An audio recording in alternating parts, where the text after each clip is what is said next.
안녕하십니까. 오늘은 지난 시간에 우리가 살펴본 정견에 이어서 중도와 연기에 대해서 살펴볼 시간입니다.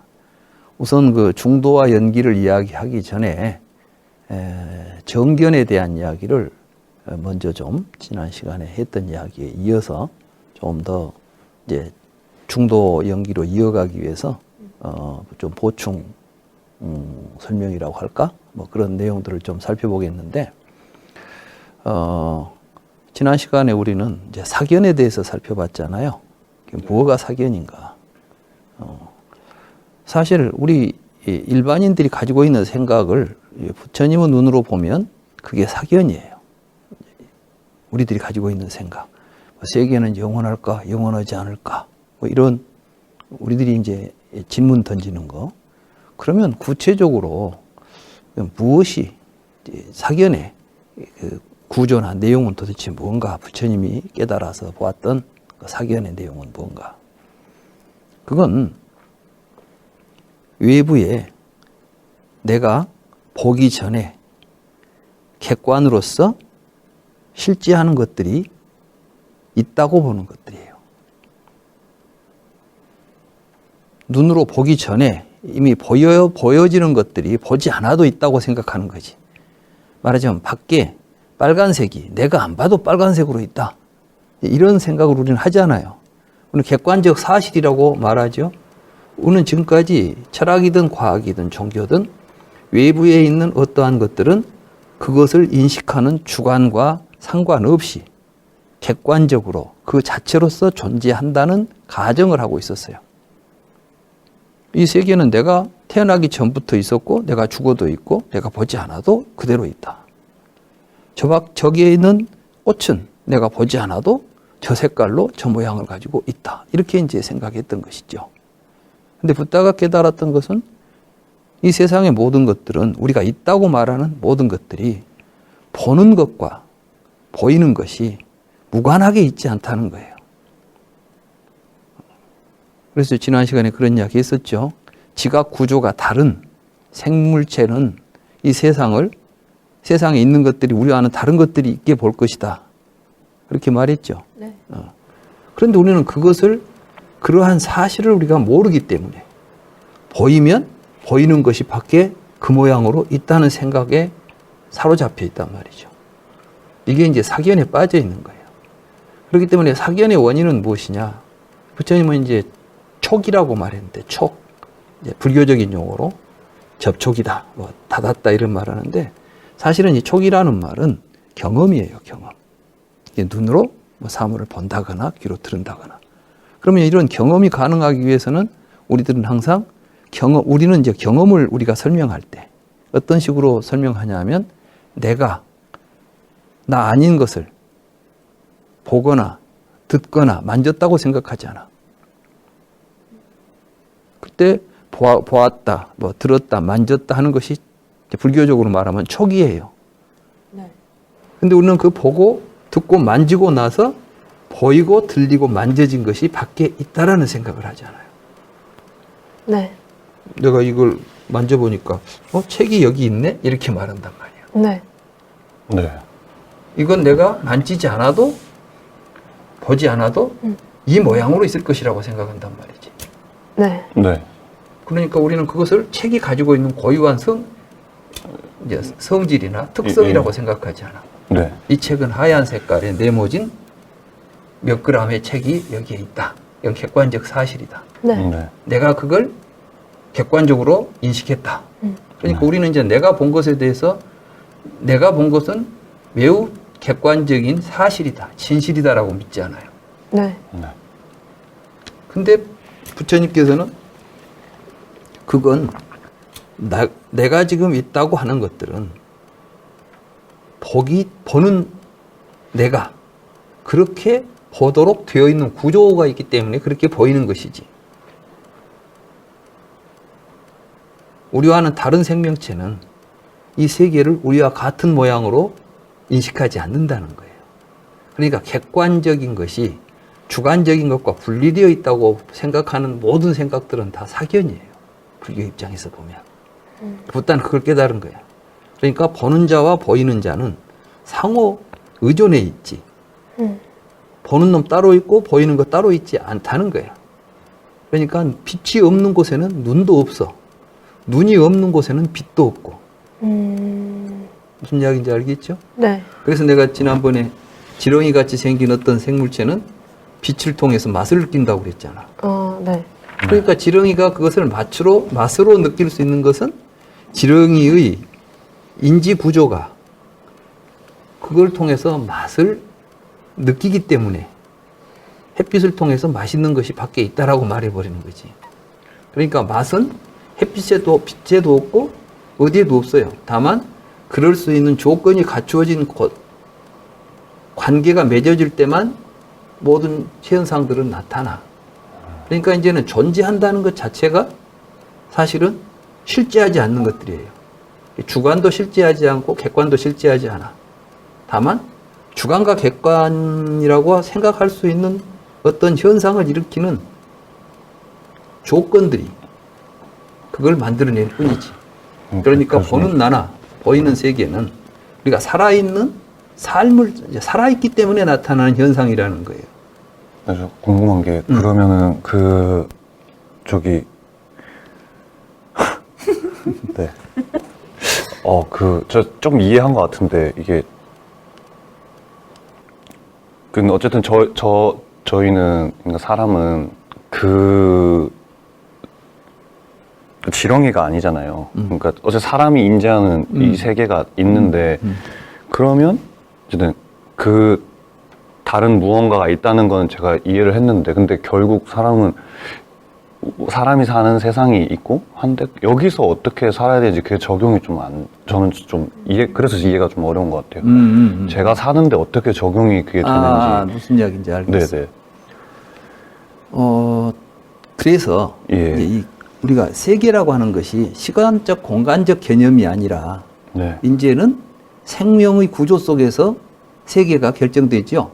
네네. 그러니까 이제 인간에게는 인간계가 있고 그죠.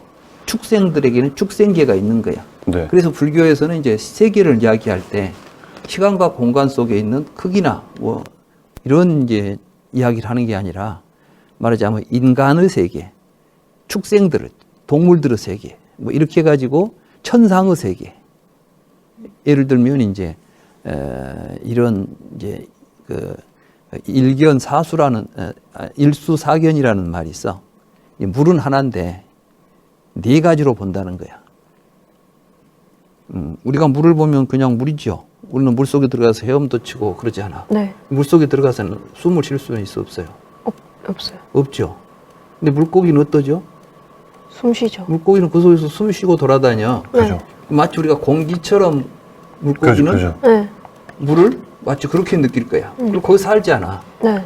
우리는 물 속에서 살 수 없지. 네. 우리는 물은 우리가 거주할 수 있는 곳이 아니야. 네. 그런데 물고기는 물이 거주하는 곳이야. 물이 없으면 그들은 물은 살 수가 없어. 네.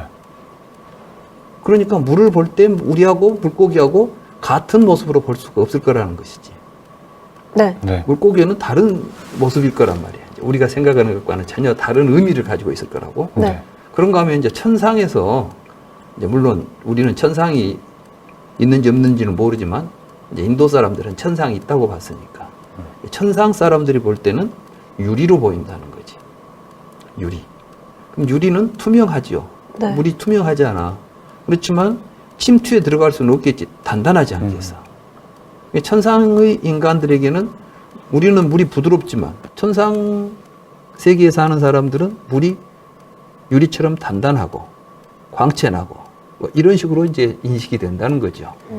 그런가 하면 이제 지옥에 사는 악이라고 들어봤죠? 욕심 많은 사람 보고 악이 같다 그러지 않아. 악이 다툼한다. 그러니까 악이라고 하는 중생은 네. 그걸 보면 이제 피고름으로 보인다는 거예요. 예? 깨끗한 물이. 그러니까 목이 말라도 마실 수가 없어. 우리는 목이 마르면 물을 마셔야 갈증을 해소시킬 수 있잖아. 네. 근데 아기들은 갈증이 나도 물을 못 마셔. 왜? 피고름이니까. 그러면 그것은 우리가 보는 것이 진짜 물이야? 아기가 보는 것이 진짜예요? 아니면은 뭐 물고기가 보는 게 진짜예요? 벌써 우리는 이제 네 가지로 동일한 것도 네 가지로 보인다 했을 때, 근데 우리는 자꾸 어떤 생각을 하게 되냐면은 인간 중심적으로 생각해가지고 인간은 진실을 보고 있고 다른 것들은 지각구조상 잘못 보고 있다, 이런 식의 생각을 하기가 쉽단 말이죠. 근데 이제 그것은 비단 그런 것뿐만이 아니라 우리가 살아가는데 나타나는 모든 현상들이 인간계이기 때문에 인간이 가지고 있는 지각구조상 동일하게 비슷하게 나타나기는 해요. 그렇지만 똑같이 나타날 수는 없겠죠. 시력도 틀리고 시각 능력이나 이런 게 전부 다르지 않아. 그럼 뭐가 기준이겠어? 사실은 기준이라고 할 것이 없는 거야. 이걸 우리가 알고 살자는 거죠. 이제 아까 뭐 이런 거 알아서 어디다 쓰려고 이렇게 이제 말한다고 한다면, 우리는 그러한 사실을 모르기 때문에 자기가 본 것만이 진실이라고 해가지고 다른 사람들하고 다투고 싸우고 이런 일이 벌어져요. 내가 맞다는 생각을 해버리는 거야. 너는 틀렸다, 내가 옳다, 이렇게 해서 이제 시비가 붙게 되지 않아. 근데 이것은 비단 물리적인 현상뿐이 아니에요. 여러 가지 다양한 도덕적 기준이나 심리적 상태까지도 그 구조 속에 있는 거야. 그러면 이제 우리는 이게 객관적 사실이라는 게 있는 게 아니라 조건에 의해서 나타난다고 이해하게 되면 내 생각만을 고집하는 게 아니라 나는 이런 조건 아래서 이렇게 봤지만 다른 사람은 다르게 볼 수도 있겠구나. 이렇게 서로 상호 이해가 되고, 이런 구조 속에서 우리는 이제 갈등이나 투쟁으로부터 벗어날 수 있고 좀 더 평온하고 행복한 삶, 또 타인을 이해하고 포용할 수 있는 삶, 이런 게 가능해지겠죠. 그러면 이게 어떤 한 사물을 물처럼 물이나 책처럼 어떤 한 사물을 보는 게 아니라 어떤 한 사건을 보고서도 서로 다 각기 다른 생각을 가질 수 있는 거잖아요. 당연하죠. 그런 것까지도 다 포함이 되는 가르침인 건가요? 그렇죠. 그러니까 이제 사건도 그래, 사건도. 우리가 이제 역사도 마찬가지예요. 역사도 그걸 서술하는 사람에 따라서 똑같은 사건을 다르게 기술하게 돼. 예를 들면, 이제 일본이 우리를 식민지화 했잖아요. 그럴 때 이등방문이나 이런 사람들 우리는 이제 아주 나쁜 사람으로 보잖아.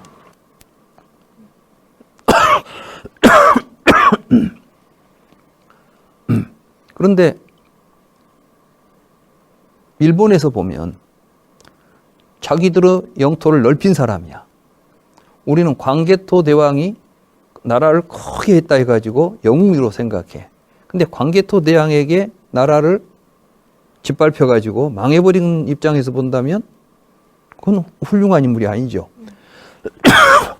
나 물 좀. 그것도 좀,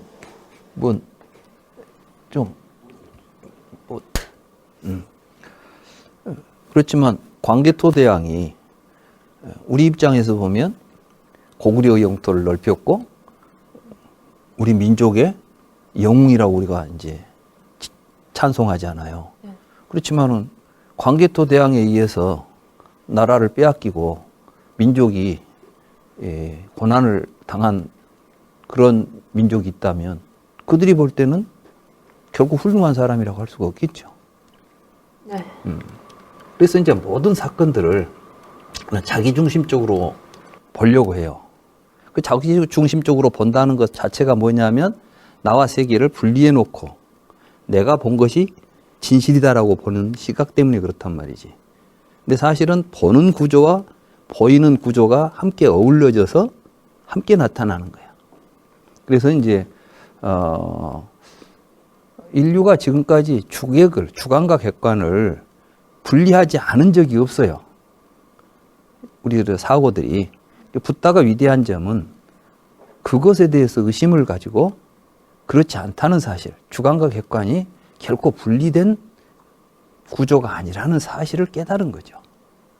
이런 점들이 이제 불교에 있어서 그걸 부처님은 정견이라고 봤는데, 그 정견이라고 하는 것은 큰 틀에서 보면 그런 구조지만 그 세세한 내용으로 보면 더 다양하죠. 그래서 이제 부처님께서는 유깁처가 사견의 원인이다 이렇게 보는 거예요. 유깁처라는 말을 이제 나와. 근데 유깁처라는 말이 실제로 일반인들이 쓰는 말이 아니에요. 인도에서도. 부처님이 독특하게 그러한 상황을 설명해 주기 위해서 썼던 말이에요. 이 유깁처는 뭐냐면 안, 이, 비, 설, 신, 의. 눈, 귀, 코, 혀, 몸, 마음. 이건 다른 말로 하면 우리들이 가지고 있는 인지 구조예요. 보고, 듣고, 냄새 맡고, 맛보고, 만지고, 생각하는 게 우리들이 가지고 있는 인지 구조죠. 우리는 이것을 가지고 보이는 것, 들리는 것들을 존재한다고 말하게 되는 거지, 이제. 그러니까 눈으로 보이니까 색이 있단 말하고, 귀로 들리니까 소리가 있다고 말하고, 그래서 우리는 마치 밖에는 소리가 있고, 안에는 보는 눈이 있고, 눈 속에서 그걸 보고 있는 놈이 있다라는 생각을 하게 되죠. 우리는 보통 듣고 있는 내가 아내가 있고, 보고 있는 내가 아내가 있다는 생각을 하지 않아. 이게 이제 입처란 뜻이에요. 네. 근데 우리는 지각 활동을 하면서 보면 볼 때 그 안에 보고 있는 놈이 본다는 생각, 들을 때 그러니까 이게 이제 주관이라는 생각을 해버리는 거죠. 보는 주관이 있다. 그러면 밖에서 우리가 이제 보인 것에 대해서는 밖에 또 보이는 것이 있다라는 생각을 하게 돼. 네. 그래서 이제 입처라는 것은 그 안에 뭔가 들어있다는 생각을 하는 걸 입처라고 그래요. 입이라는 게 들어간다. 처라는 것은 그곳에 존재하고 있다 이런 뜻이거든. 들어가서 있는 것. 그러면 눈은 보는 놈이 지금 눈 속에 들어있는 것이라고 우리는 생각하는 것이고, 이 병은 보이는 것이 지금 이 병 안에는 보이는 것이 있는 거예요. 보이는 것이 이러한 색깔과 이러한 강도와 이러한 모습을 가지고 있지 지금. 그러니까 이건 이제 외입처, 밖에 있는 어떤 객관적 존재, 내입처, 안에 있는 주관적 존재. 이런 생각을 가지고 대상을 인식하고 경험하는 걸 촉이라고 그래요. 그 촉으로부터 우리는 어떤 생각들을 일으키게 돼. 네. 세계에 대한 생각, 이론도 만들고 뭐 태초에 하나님이 세계를 만들었다. 이것도 세계라는 것이 우리 밖에 객관적으로 존재하는데 이걸 누가 만들었냐고 물었을 때 하나님이라는 나 아닌 또 객관적 존재가 있어가지고 만들고 그 안에 나도 피조물로 들어있다. 이런 생각도 하지 않아.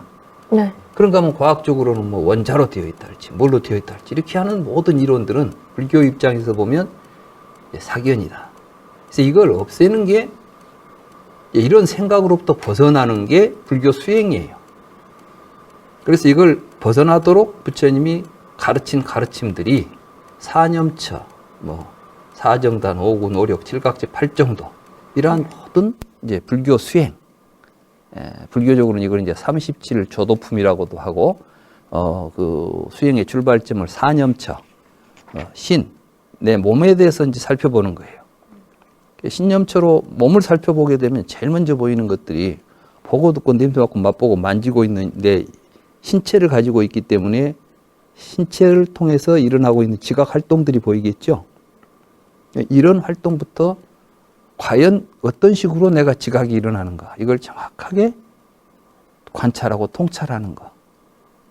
그때 이제 내가 뭘 보면 안에서 느낌이 일어나죠.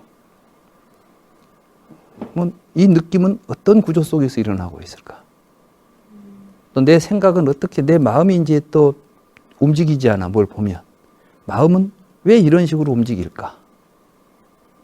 내 성격이 본래 그래서가 아니라 그것이 그런 식으로 움직일 수 있는 조건들이 있어요. 그걸 우리는 정확하게 보게 되면 내가 그 조건을 알면 화가 나려고 할 때는 이런 것들이 조건이 되어서 화가 일어난다.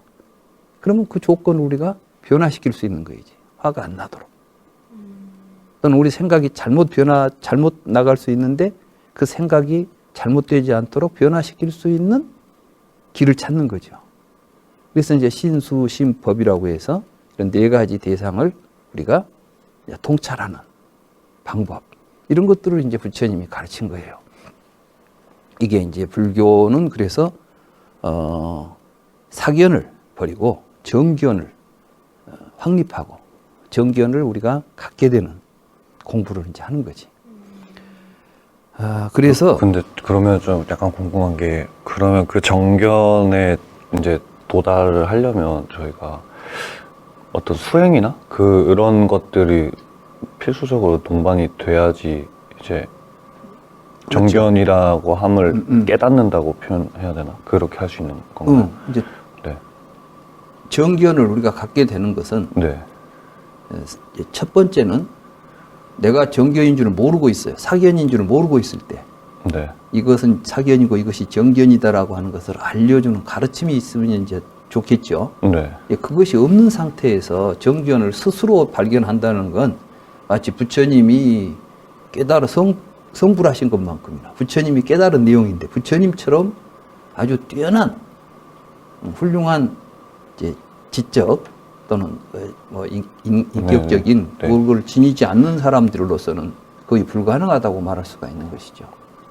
그래서 이제 불교라는 게 바로 그러한 깨달음을 얻으신 분이 우리에게 가르쳐준 가르침을 통해서 깨달아가는 거야. 그래서 이제 불교라고 그러죠. 말하자면 깨달은 분이 깨닫도록 가르친 가르침이다. 이렇게 말할 수가 있어, 불교는. 그러면 이게 그러면은 이게 정견에 어쨌든 저희가 이제 배워가고 있지만 그러면은 저는 어쨌든 불교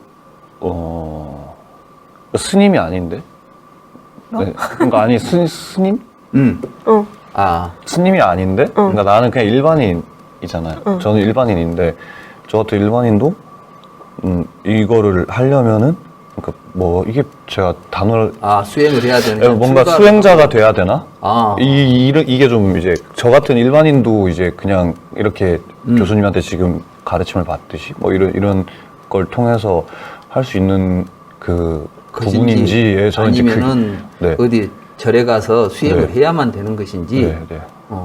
근데 불교 수행은 네. 예, 다른 수행과 좀 틀려요. 그 당시 인도에 수행법이 여러 가지가 있어요. 네. 저 자인화교 같은 경우는 고행을 해야 돼. 네. 근데 고행을 하려면 우리가 일반적으로 살면서 밤낮 뭐 바늘로 찌르고 뭐 몸을 고통스럽게 만들고 살 수는 없잖아. 네. 그래서 거기는 출가해가지고 그 고통을 일삼아서 겪는 거야 그냥. 날마다 괴롭게 밥도 굶고. 약간 우리는 직장도 다녀야 되고 뭐 네. 일도 해야 되는데 수행을 어떻게 하냐. 네. 근데 불교 수행은 그런 걸 수행이라고 하지 않아요. 맞아. 나도 이거 궁금했었어. 뭐 근데 어떤 걸 이게 수행이라고. 약간 이거 정견을 깨달으려면 제가 지금 이해한 바 느낌으로는 인간 세계에서 약간 나와야지 이제 좀 다른 거를 볼 수 있으니까 좀 속세에서 나와야 좀 한다? 속세에서 나와야지 좀 그 사견들이 좀 사라지면서 좀 정견에 그래도 가까워질 수 있지 않나? 라는 생각이 들긴 하거든요. 이게 인간 세계에서 이렇게 돈도 벌어야 되고 다른 어떤 여러 가지 고민들이나 욕망들이 계속 생기는데 이게 가능한지 혹시 그러신 분이 있으시면 추천 좀 해주시죠. 잘 몰라가지고. 네, 네. 아주 좋은 질문을 했어요. 네. 근데 이제 이런 말이 있어. 땅에서 넘어진 사람은 네. 땅을 딛고 일어서야 된다. 그렇죠? 그러면 지금 우리가 사견에 의해서 문제가 됐다면 사견이 있는 자리에서 사견을 벗어나야지.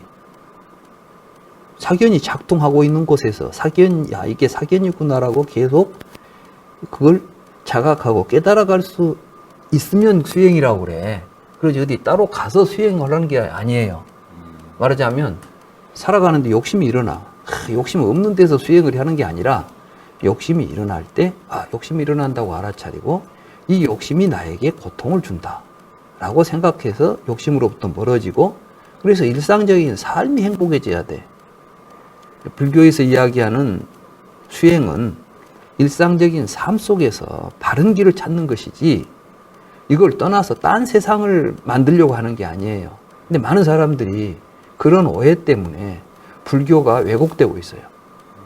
말하자면 수행을 하려면 속세를 떠나야 되고 속세도 멀리 떠나야 되니까 깊은 산 속에 들어가거나 산 꼭대기에 올라가서 몇 년씩 아무도 안 만나고 혼자 앉아있다 오면은 수행을 많이 한 사람이라고 우리가 생각하지 않아요? 그렇게 네. 보이잖아. 네. 저도 그렇게 생각했어요. 약간 이거를 제가 이론을 배우고는 있는데 어쨌든 이론만 아는 게 중요한 게 아니라 내 인생에 접목을 시켜서 좀 그렇지. 살아야 되는데 이걸 접목을 시키려면 좀 모든 사람들이 다 그 출가라고 해야 그렇죠. 되나? 그렇게 해야 되나? 이 생각이 들어요. 굉장히 중요한 부분을 이야기했어요. 네, 부처님은 감사합니다.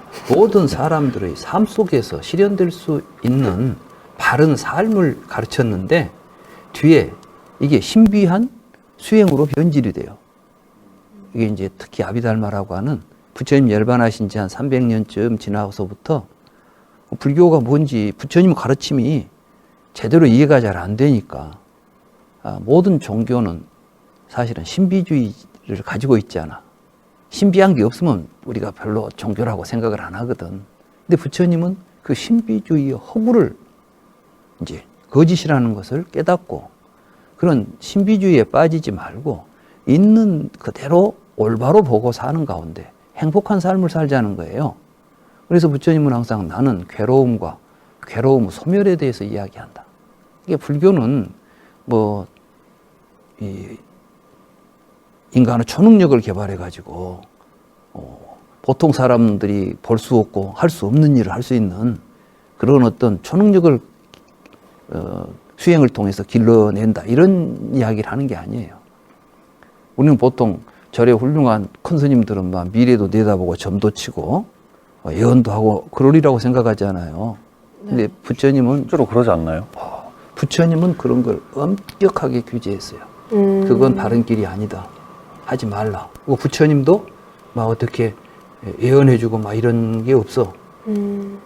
그건 바른 길이 아니다. 왜냐하면 예언이라는 것 자체가 그건 가능하지 않는 일이에요. 내일은 결정되어 있지 않아. 그러니까 우리는 자유로운 거야. 만약에 내일이 결정되어 있다면 내가 오늘 뭔가를 선택할 필요가 있어 없어? 없죠. 없잖아. 그럼 우리 인생이라는 것은 자유가 있어요 없어요? 없어. 근본적으로 우리는 그냥 운명에 맞춰서 끌려가는 존재야. 사실 그러한 세계관을 가진 사람이 인도에도 있었어요. 그런가 하면 우리의 미래는 결정되지 않았으면 우연일까? 우리는 보통 이제 결정론이 아니면 우연론이라고 생각하기가 쉬운 거예요. 결정이 안 됐는데 그러면 어떻게 해야 돼? 내 인생을 나도 모르겠어. 아무도 몰라. 내일 돼봐야 알아. 그럼 우리는 정말로 우연이야 이제. 운이 좋으면 될 거고 운이 나쁘면 안 될 거고. 근데 부처님은 그것도 아니라는 거예요. 그럼 뭡니까? 그러니까 우리는 지금 내가 하는 선택에 의해서 또 선택한 일에 대해서 내가 어떤 행동을 했느냐에 따라서 그 행동에 의해서 미래가 결실로 나타난다. 이게 이제 인과예요. 내가 어떤 행동을 하면 그 행동이 원인이 돼가지고 결과가 나타나. 왜? 조건에 의해서 뭐든지 발생하니까. 이것은 이렇게 되도록 결정된 게 아니라 내가 지금 이걸 가지고 어떻게 하느냐에 따라서 결과는 달라져. 그러나 똑같은 조건만 주면 똑같은 결과는 나오게 돼 있어. 예를 들자면 콩이 있어요. 이 콩은 두부가 될까요? 콩나물이 될까요? 콩가루가 될까요?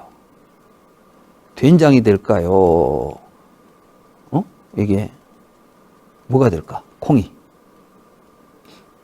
콩이요? 어떻게 하느냐에 따라서. 그렇지. 콩이라는 것은 지금 여러 가지가 될 수는 있지만 네. 근데 내가 앉아가지고 이 콩은 된장이 될 거야. 딱 예언할 수 있겠어 없겠어? 없죠. 그럼 콩은 우연히 된장도 될 수도 있고 뭣도 되고 우연히 될 거야 이렇게 말하겠어? 아니야. 이제 콩을 가지고 콩을 시루에 넣고 물을 부으면 콩나물이 되겠지. 콩을 삶아가지고 띄우면 이게 청국장이 되겠지. 네. 이걸 매달아 가지고 곰팡이를 피워서 간장을 담그면 된장이 되겠지. 네. 갈아서 두부도 만들 수 있겠지. 그런데 그 법은 정해져 있어, 안 정해져 있어? 두부 되는 법, 콩나물 되는 법, 청국장 되는 법 정해져 있죠. 정해져 있잖아. 그러니까 내가 이제 알면 이 콩을 가지고 그 법만 알고 있으면 콩나물도 만들 수 있고 두부도 만들 수 있고 청국장도 만들 수 있잖아. 그러니까 나는 자유롭죠. 자유라는 건 선택할 수 있다는 거 아니야. 내가 콩을 가지고 내가 자유롭게 내가 원하는 것을 만들어낼 수 있는 거예요. 그죠? 네. 그때는 반드시 그것을 그 결과를 가져다 줄 수 있는 조건을 갖추어 줘야 되죠. 네. 이게 연기야. 조건에 의해서 나타나는 것들이 뿐이야. 근데 아직 아무 조건도 없는 상태에서 너는 뭐가 될 거야 라고 미래를 예언한다면 예언하는 사람이 훌륭한 사람이야, 거짓말장이야. 거짓말. 사실이 그럴 수가 없는 일이지. 예언될 수 없다니까? 그러니까 뭐 점장이가 점을 쳐가지고 이렇게 하면 뭐가 되니까. 그건 다 거짓말쟁이들이지. 근데 그걸 부처님이 수행해가지고 힘을 얻으면 그런 거 할 수 있다고 가르쳤겠어? 부처님이 깨달은 건 이제 이런 걸 물어보지. 이 콩나물을 이걸 가지고 내가 지금 두부를 만들고 싶은데 어떻게 할까요? 그러면 이제 그건 가르쳐 줄 수 있지. 이걸 삶아가지고 맷돌에 갈아서, 콩을 갈아서 맷돌에 갈아서 삶아가지고 간수를 넣으면 두부가 된다. 법을 가르쳐요. 이게 이제 다르마예요. 모든 존재는 그러한 형태가 될 수 있는 조건에 의해서 나타나는 구조를 가지고 있다. 그래서 부처님은 모든 존재를 다르마, 법이라고 불러버린 거예요. 그 자체로서 존재하는 게 아니라. 그건 다르마는 전부 연기한다는 거지. 그러니까 콩나물이 본래 존재한 게 아니라 콩에서 콩나물이 나오도록 되어 있는 법은 없어. 콩나물이 될 수 있는 조건이 돼야만 콩나물이 나오는 거지. 이런 식으로. 그래서 이제 우리 인생도 대개 보면 그래요. 요즘 특히 이제 우리 시대가 좀 불안하죠. 미래가 옛날처럼 농사 지을 때는 농사 짓는 그 농업사회, 농경사회에서는 농사 지어놓고 그저 비만 잘 오고 하면 이미 결과가 가을 되면 추수한다는 건 뭐 별일 없는 나는 그렇게 돼 있어. 그러니까 예측이 가능해. 근데 요즘은 잘 나가던 직업도 갑자기 막 회사가 잘 나가다가 하루아침에 망해버리기도 하고 내가 하는 일이 뭐가 될지도 모르겠고 막 불안하기 짝이 없잖아. 그러다 보니까 자기의 미래에 대해서 뭔가 좀 알고 싶은 거야. 근데 부처님은 이제 그렇게 해서 알려지는 미래는 없다는 것이지. 그리고서 이럴수록 더더욱 이제 자기 자신이 지금 무엇을 해야 확실하게 나의 미래가 더 행복하고 안정될 것인가에 대한 성찰을 하는 게 이게 정견인 거야. 이렇게 바라봤을 때 바른 방법을 가지고 삶을 살아야지. 그런 걸 모르니까 이제 헷갈리는 거죠. 어떻게 살아야 될지도 모르겠고 누가 뭐라고 하면 그런가 하고 뭐 이런 식의 삶이 전개되는 것이죠.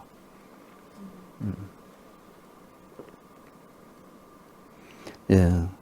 그래서 이제 우리는 정견을 우리 스스로 부처님이 깨달은 정견을 이제 스스로 깨닫기가 어렵기 때문에 부처님의 가르침을 통해서 배우는 거예요. 이걸 보고 이제 견도라고 그래.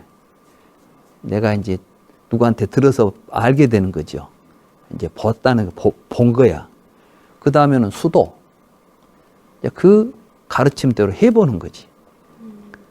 해보니까 그 결과가 나왔어. 그러면 정도라고 그래. 이제 무학도라고도 하고 이제 입증했다. 자기가 이제 증명했다. 그때 비로소 자기 것이 되죠. 자기화가 되는 거예요. 그래서 불교는 이제 부처님의 가르침을 내가 받아들여 가지고 해보니까 그렇게 되더라.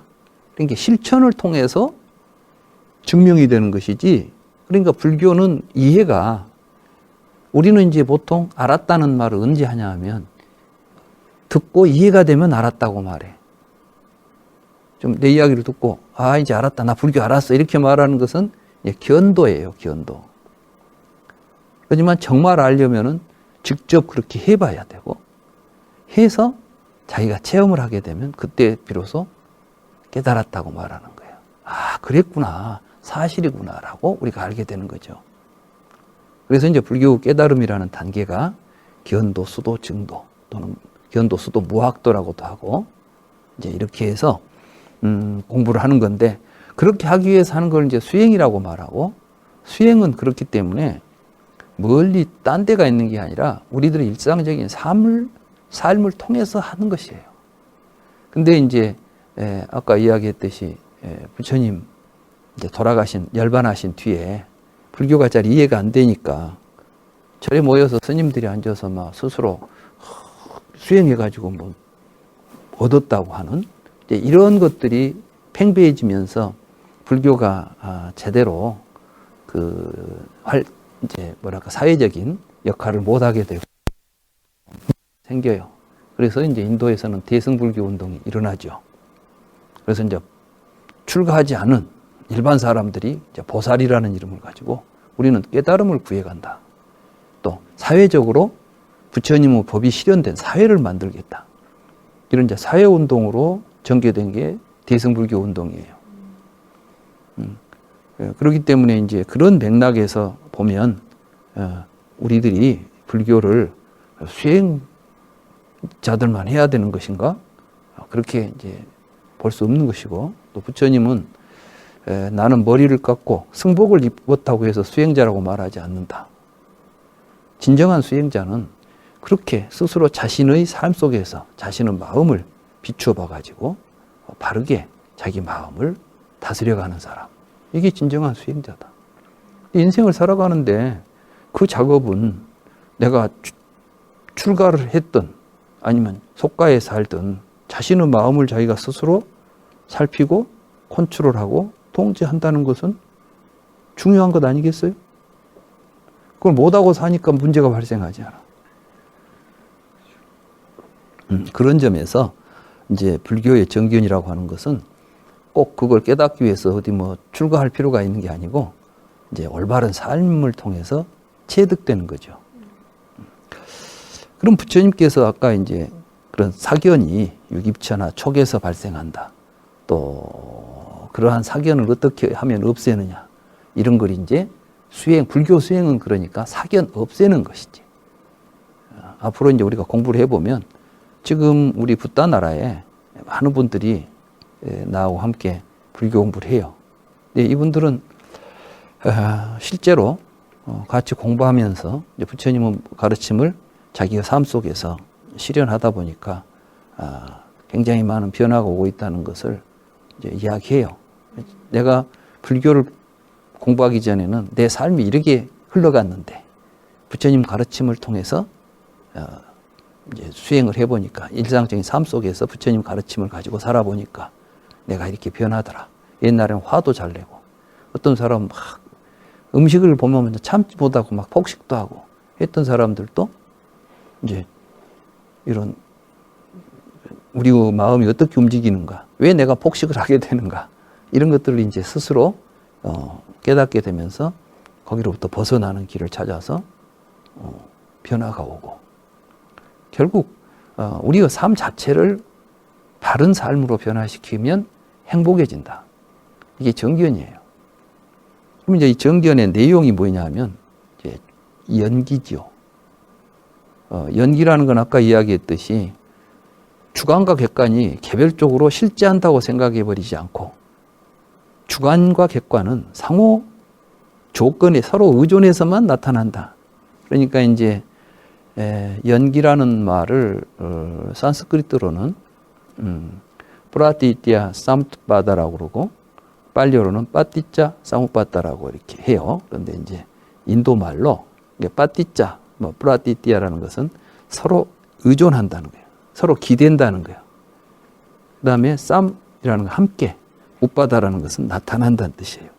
그러니까 주관과 객관은 서로 의존해서 함께 나타나는 것이지 주관이 없으면 객관도 없어. 그러니까 있어가지고 나타난 게 아니라 있어갖고 의존하는 게 아니라 의존적 구조 속에서 동시에 나타난단 말이에요. 무엇이 먼저 선후관계가 없어. 근데 이제 이게 참 우리는 이해가 잘 안 되는 게, 우리는 항상 무엇이 있어야 관계를 맺는다고 생각하지 않아. 네. 근데 이제 붓다가 깨달은 것은 관계가 있기 때문에 존재가 나타난다고 보는 거예요. 그럼 얼음이 연다 그럴 때 네. 우리는 얼음이 있어야 올 거 아니에요. 근데 이제 추운 온도가 낮아지면 그 조건과 더불어서 온도가 낮아진과 동시에 물이 결빙하죠. 네.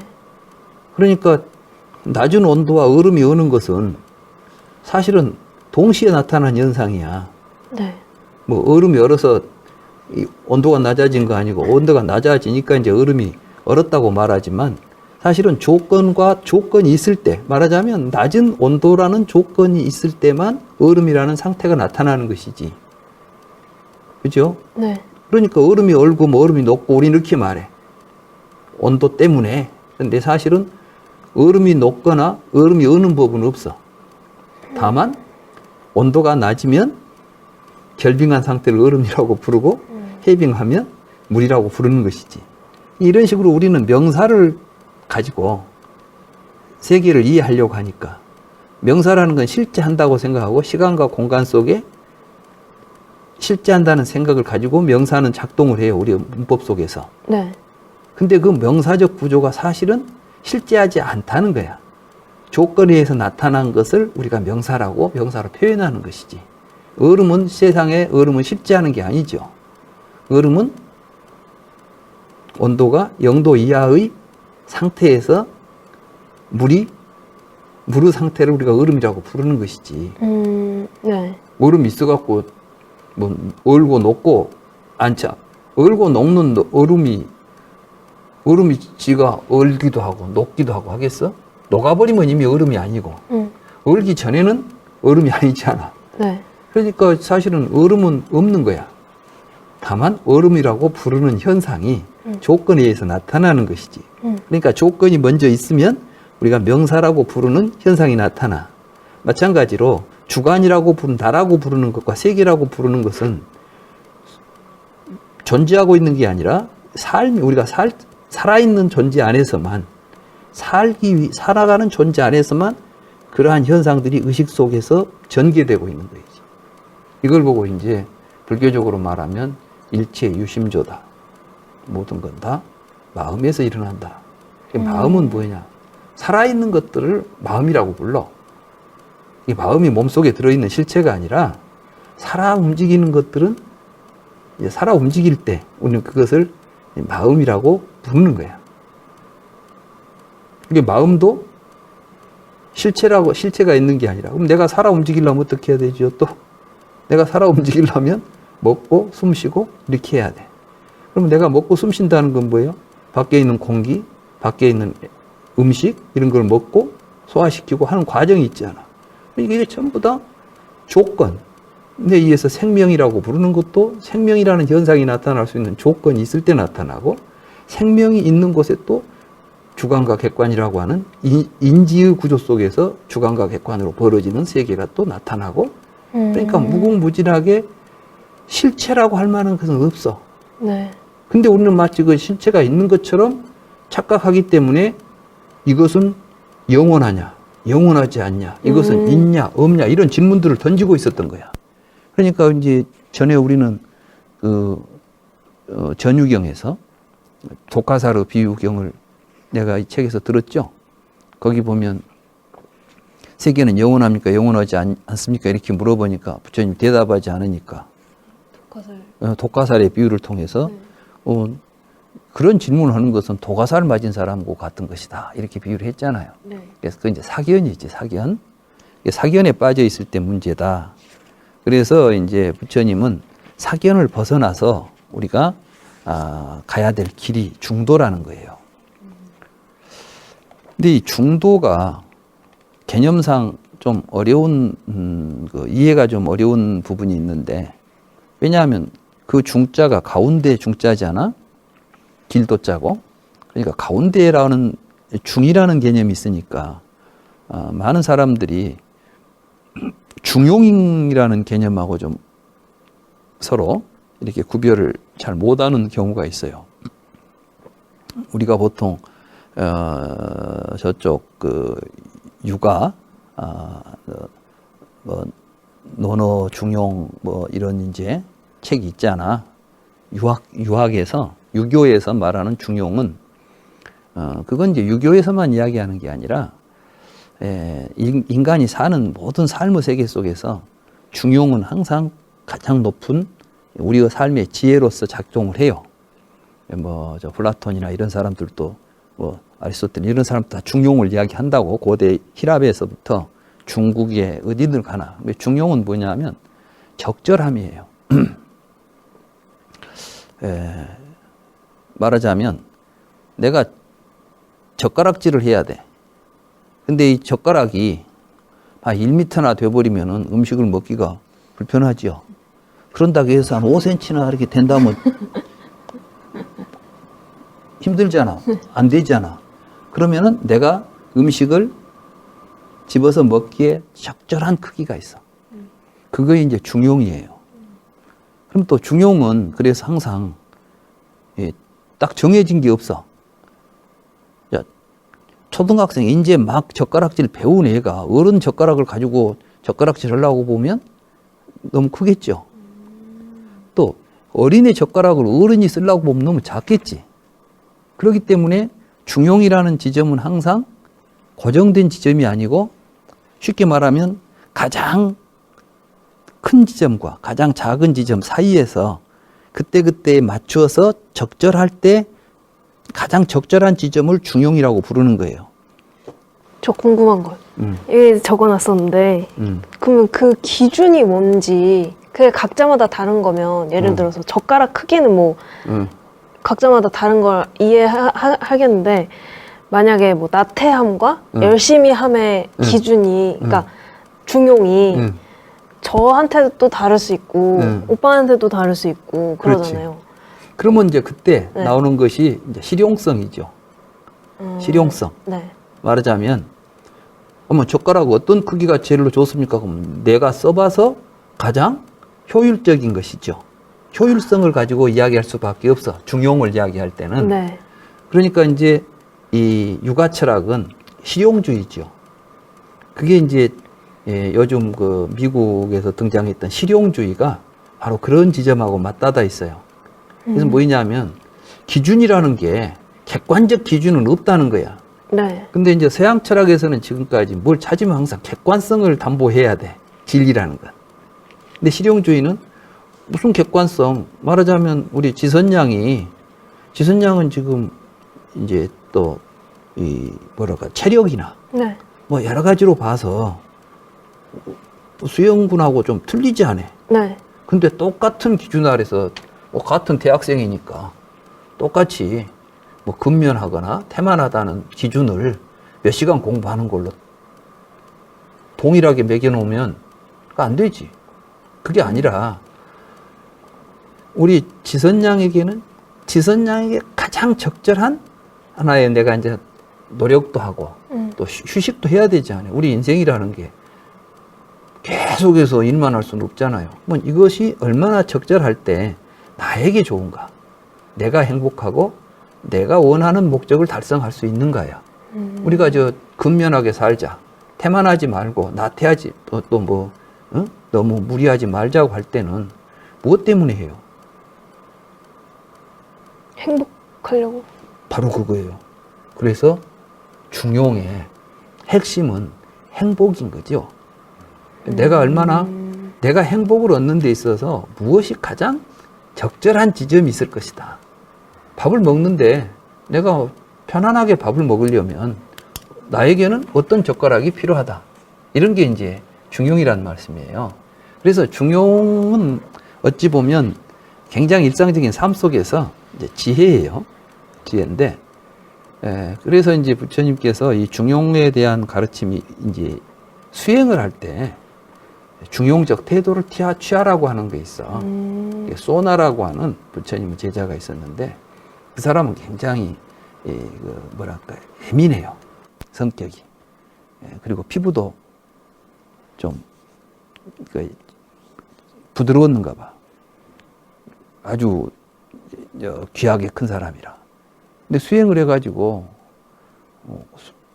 출가해가지고 수행한다고 경행 이제 걸어가면서 이제 명상하는 그 수행법이 있어. 그래서 불교 명상은 이제 걷기 명상도 있고 좌선, 경행, 이제 걷는 거 이런 것도 수행이에요. 근데 너무 열심히 걸어가지고 발바닥에 막 피가 날 정도로 열심히 수행을 했어. 그러다가 도저히 이제 다른 사람들은 보니까 그렇게 열심히 안 해도 다 도를 깨달았다고 하는데 자기는 해도 안 되는 거야.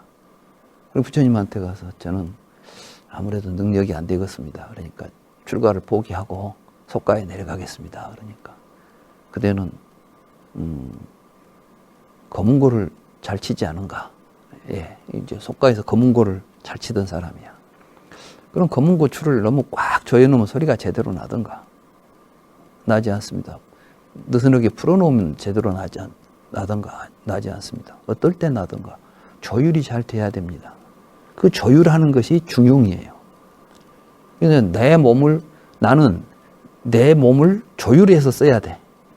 이게 이제 수행에 있어서도 중요한 거야. 발바닥이 약한 사람이 경행만 하고 있으면 되겠어. 경행은 좀 적게 하고 좌선을 많이 하든지 자기에게 맞는 적절한 방법을 택하는 건 중용이에요. 그러나 부처님은 고락중도를 또 이야기했어. 그때 이제 중도라는 말이 나올 때에 고라는 것은 고행이야, 고행. 락이는 쾌락이고. 근데 부처님이 고락중도는 그럼 뭐겠어요? 이제 고행이라는 것은 몸을 막 괴롭히는 거거든. 쾌락주의는 그게 아니라 그냥 몸이 하자는 대로 하는 거야. 이게 쾌락이야. 이 두 가지는 굉장히 극단이죠. 그러면 그 중간에 뭐가 있을까? 적절하게 고행도 하고 적절하게 즐거움도 누리면 좋을까? 이게 좋은 수행일까?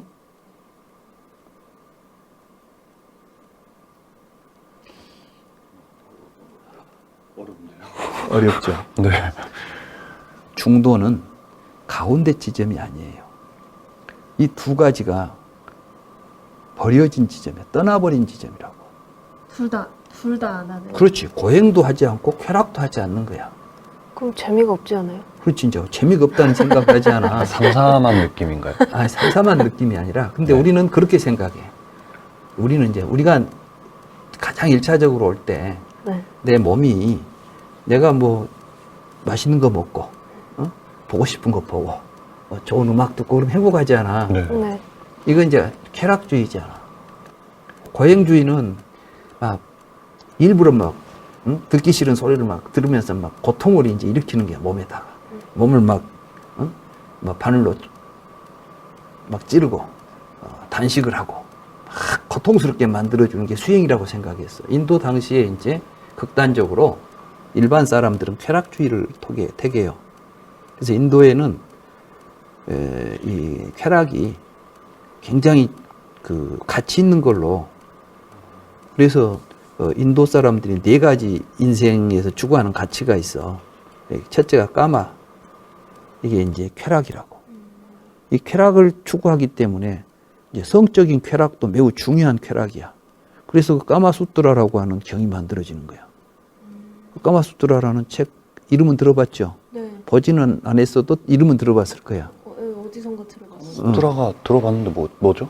까마수트라가? 그게 뭐냐면은 남녀 간의 성관계를 방법을 적어놓은 책이야. 맞아. 네. 그래가지고 거기 보면은 기상천외한 별의별 놈의 그 방법을 다 소개해놨어. 어디를 쓰다듬어 줄 때는 어떻게 하고 이런 거 다 있는 거야. 그러니까 이게 포르노지, 포르노. 요즘 우리 기준으로 보면 아주 포르노 중에서도 뭐 극강의 포르노야 이게. 근데 그걸 그대로 조각을 해놓은 게 있어. 그게 뭐냐면 인도의 힌두교 사원을 보면 네. 그 석돌로 쌓아놓고 그 옆에 조각들이 전부 그 까마수트라에 나오는 그런 내용들을 조각을 다 해놓은 거야. 아, 힌두교에서는 그걸 중요시 여긴 거예요? 그렇지. 오. 그러니까 이제 말하자면은 그런 그 이제 지역마다 문화가 틀려. 그러니까 이제 남녀 간의 성관계를 도덕적으로 굉장히 감추고 막 해서 그 드러나는 걸 막 죄악시하는 경우가 있는가 하면 그게 재밌는 건데 뭘. 그래서 이제 까마라고 하는 것이 그들에게는 굉장히 중요한 가치로 인정받는다니까. 그래서 그 까마를 우리가 얻기 위해서는 뭐가 필요하냐면 재물이 필요하다. 그래서 이제 재물도 인생에서 우리가 취해야 될 중요한 가치예요. 인도 사람들은 그런 생각을 가지고 있었어. 아주 오래전부터. 부처님 당시에도 있었고. 그걸 이제 아르타라고 그래. 그리고 또 사회는 그렇지만 질서가 있어야 된다. 이거 다른 말하고 그래. 그러지만 또 이것으로 끝나는 게 아니라 이 세상을 벗어나는 해탈도 있어야 된다. 그래서 네 가지, 그러니까 이제 이 해탈, 이게 이제 종교성을 갖고 있는 거고, 이 세 가지는 사회성을 갖는 거예요. 현실성을. 이게 이제 인도의 굉장히, 인도를 이해하는 데 있어서 굉장히 중요한 키워드야. 인도인들이 추구하는 네 가지 인생의 목적. 그런데 이 까마를 부정하고 나간 게 누구냐면 해탈을 위해서는 이 까마를 부정하고 나가야 된다 해서 고행으로 가는 거야, 이제. 근데 해탈을 추구하는 것이 이제 목적이죠. 불교도 해탈을 추구하지 않아. 그럼 해탈은 뭐냐? 해탈도 각 종교마다 의미가 좀 달라요. 불교는 괴로움으로부터 벗어나는 것이 해탈이야. 근데 물론 괴로움으로부터 벗어나는 것이 해탈이기도 하지만은 자인화교 같은 경우는 영원히 육체로부터 벗어나는 것이 해탈이에요. 그럼 죽는 거 아니에요? 아닌데 영혼은 산다고 보지. 말하자면 육체에 갇혀있던 영혼이 자유를 얻는다고 보거든. 그럼 그 영혼이 싫지 않느냐 아니냐는 이제 문제가 있지 않아. 그래서 그들은 있다고 믿으면 이제 자인화교는 육체에 갇혀있는 영혼을 탈출시키기 위해서는 몸을 괴롭혀야 돼. 이게 갇혀있는데 까르마, 업에 의해서 갇혀있으니까. 뭐 이런 식으로 이제 교리를 만들어. 그래가지고 수행을 해. 근데 그 수행하고 불교하고는 이제 차원이 다르죠. 붓다는 처음에 고행주의를 선택해가지고 고행을 했던 거예요. 해보니까 이게 전혀 현실성도 없고 아니다는 이제 깨달음을 얻어요. 네. 그래서 부처님이 생각했던 거는 고행을 해서는 안 되겠다.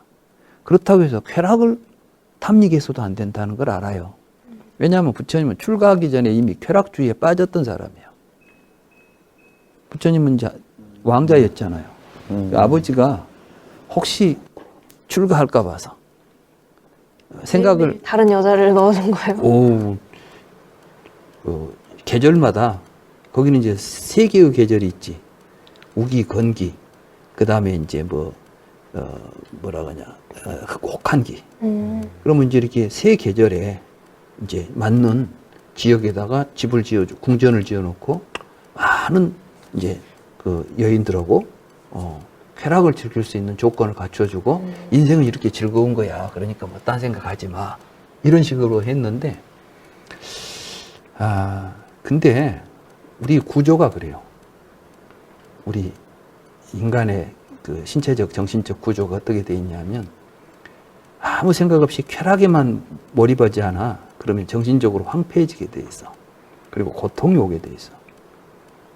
그러니까 쾌락을 처음에 추구하던 사람들이 거기에 만족을 못 해. 그럼 내 신체가 허락할 수 있는 한도를 넘어서까지 쾌락 쪽으로 이제 우리는 그 자극을 요구한다고. 그래서 결국 이제 마약을 하게 되는 거예요. 대개 보면 그 쾌락에 빠져있는, 처음에는 뭐 술 마시고 뭐 놀고 하는 게 재미있어서 하지만 뭐 경험들을 해봤을 거 아니야. 저녁 내 술 마시고 아침에 일어나면 기분이 상쾌해, 아니면 찝찝해. 응? 아니 한번 경험을 한번 이야기해봐요. 어떠십니까? 저는 기분이 안 좋은 날이 더 많은 것 같아요. 그렇지. 뭔가 좀, 예. 나도 젊어서 이제 친구들하고 같이 네. 뭐 클럽에 가서 춤도 추고 술도 먹고 해봤는데 찝찝하더라고. 저녁에 놀 땐 재밌지. 근데 아침에 일어나면 왠지 좀 허망하고 그죠. 찝찝하고 그래. 근데 그것이 하루 이틀도 아니고 날마다 반복된다고 생각해봐. 그럼 뒤에 가면은 거의 공황 상태가 오고 이제 그냥 막 짜증나고 막 다 던져버리고 막 나가고 싶고.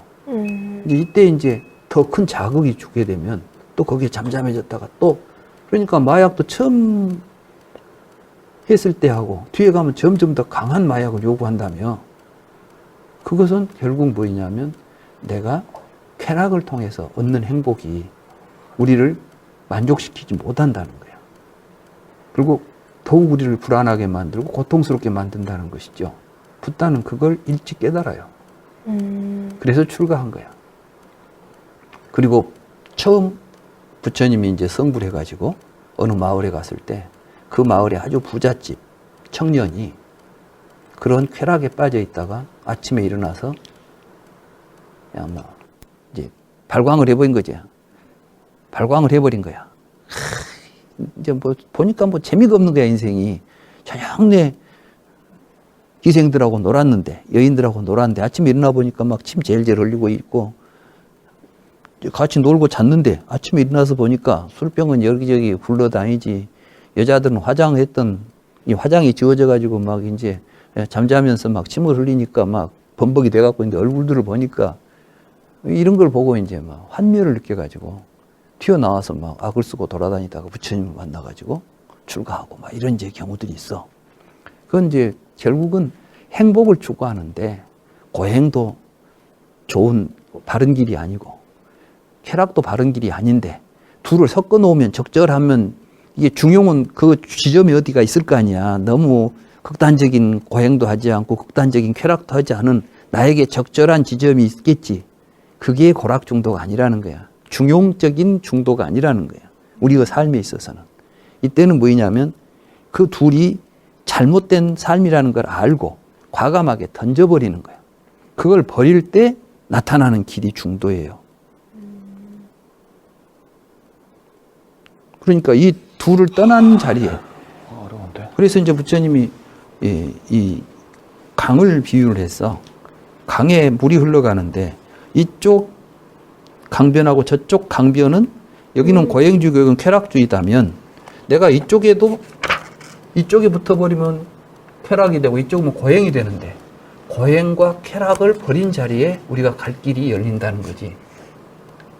근데 저는 그 버린다는 게 이해가 정확하게 안 되는데. 버린다는 것은 이제 내가 그걸 추구하지 않는다는 추구하지 않는다는. 그렇지. 고행, 내가 몸을 괴롭히는 삶을 일부러 막 힘들지만 수행이니까 하자 이렇게 하는 수행도 아니고.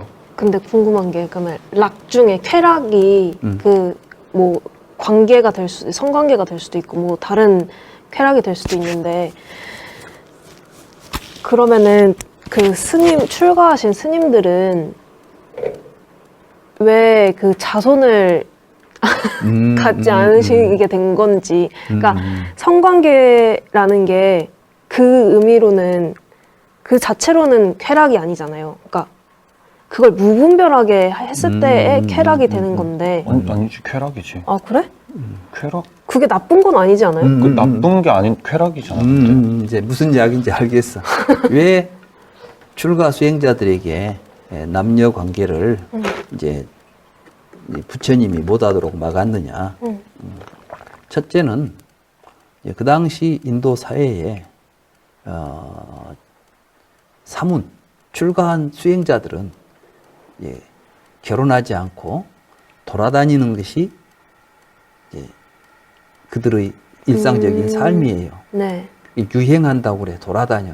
부처님도 평생을 돌아다녔어. 네. 근데 돌아다니는 사람이 자식을 얻다 놔놓고 돌아다니면 돌아다닐 수가 없잖아. 그러니까 이제 그 당시, 그리고 또, 이 출가자가, 부처님이 이제 내가 볼 때는 그래. 부처님이 출가 수행자들에게 이 결혼을, 여자 남녀 관계를 못하도록 한 데는 여러 가지가 이유가 있겠지만은, 첫째는 남녀 간의 관계가 맺어지게 되면 얽매이게 돼. 그냥 단순한 자식 낳고 자식 낳는 생산 작업이 아니야. 남녀 관계는. 특히 인간의 관계에 있어서는 다른 동물들은 그냥 한번 짝짓기 하고 새끼 낳으면 또 순놈 어디로 가버리고 암놈이 키우고 막 이렇게 하지만 우리 인간 사회에서는 책임을 져야 되고 거기에 그러면 그런 가사에 전념을 해야 돼. 근데 붓다는 지금 깨달음의 세계를 온 세상에 널리 펴고 싶어. 근데 거기에 얽매이지 않고 자유롭게 해야 되지 않겠어? 그럼 그렇기 위해서는 그런 관계들이 자연스럽게 좀 이제 부정적으로 이야기가 되지 않았겠는가 이런 생각을 좀 하게 돼요. 뭐 여러 가지가 이유가 있겠지만 그러나 부처님이 모든 사람들에게 남녀 관계를 가져서는 안 된다라고 가르치진 않아요. 이제 일반 제가자들에게는 건전한 가족 관계를 잘 만들기 위해서 부부와 남편과 아내가 어떤 서로 상호 관계를 맺어야하는가. 다시 말해서 남편은 아내를 이제 가족을 부양하고 아내는 남편에게 뭔가 이제 뭐 가사를 돌보고 자녀를 양육하고 이런 것들을 서로 이제 상호 관계 속에서 좋은 가정을 만드는 가르침도 있어요. 중요한 건 수행자들. 말하자면 불교를 세상에 이러한 진리를 세상에 널리 펴기 위해서는 얽매여서는 안 된다. 그래서 부처님이 이런 이야기를 하죠. 나의 제자들은, 비구들은 바루와 밥그릇, 그 다음에 이 옷만 있으면. 그러니까 이제 부처님이 이 제자들에게 소유할 수 있는 것은 두 가지만 개인 소유를 인정했어. 그게 뭐냐면 자기가 입는 옷하고 자기가 먹는 밥그릇이야. 그걸 바루라고 그래. 이게 바루와 가사라고 말하는데 이 두 가지만 있으면 새가 마치 두 개의 양 날개로 마음대로 하늘을 날아다니듯이 비구는 바루와 옷만 가지면 세상을 자유롭게 돌아다니면서 불법을 편다. 이런 이제 이야기를 해요. 그때 만약에 이제 뭐 아내가 있다거나 자식이 있다거나 하게 되면 이제 장애가 되니까 이제 그랬을 것이다. 부처님 구체적으로 이렇게 하라 저렇게 이래서라고 말하진 않아. 그러나 이제 그 당시 인도에서 출가 수행자들이 보편적으로 했던 게 결혼하지 않고 독신으로 수행했던 전통이 있기 때문에 이제 그런 것들과 맞물려 있을 것이다. 이렇게 보지요. 그래서 이제 요즘은 또 현대 사회에서는 그런 지점들 때문에 만해 한용운 선사 같은 분은 오히려 이제 현대 사회에서는 옛날과는 좀 다른 구조니까 현대인은 삶 속에서 불교를 전파하기 위해서 승려도 결혼해야 한다. 이런 주장도 이제 했죠.